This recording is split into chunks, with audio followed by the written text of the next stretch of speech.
Hi, I'm George, and I want to walk you through some of the AI tracking capabilities of the EC20 camera.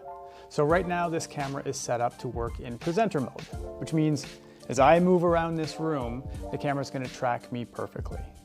And you can see right now it's zoomed in on me, a nice close-up shot, but I can also set it up to capture a more full body shot. So I have a setting here to change the figure size. So I'm going to set that to full.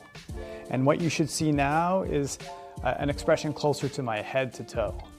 And it's really quite clever in its tracking capabilities, but it's also smart enough to know to stay tracked on me and not other people. So I have a couple of friends here who are going to join me in this shot for a second, and you'll see this camera knows it's not going to get confused about who to follow. It'll always stay tracked on the original presenter. Thanks, guys.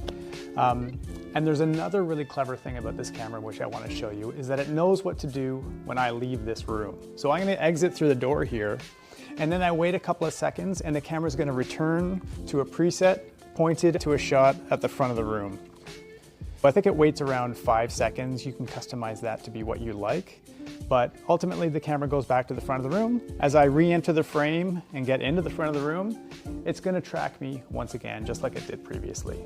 So that's the presenter mode tracking. I'll also show you what zone mode looks like, which is a little bit different.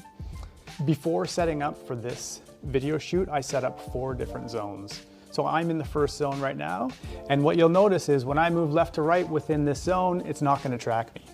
So this is nice because it means you don't have as much camera movement. But it also means when I move into the other areas in the room, it's going to track me into the different zones. So this is zone B, and then I have a zone C over here, and all the while this camera tracks me, and then I go into zone D.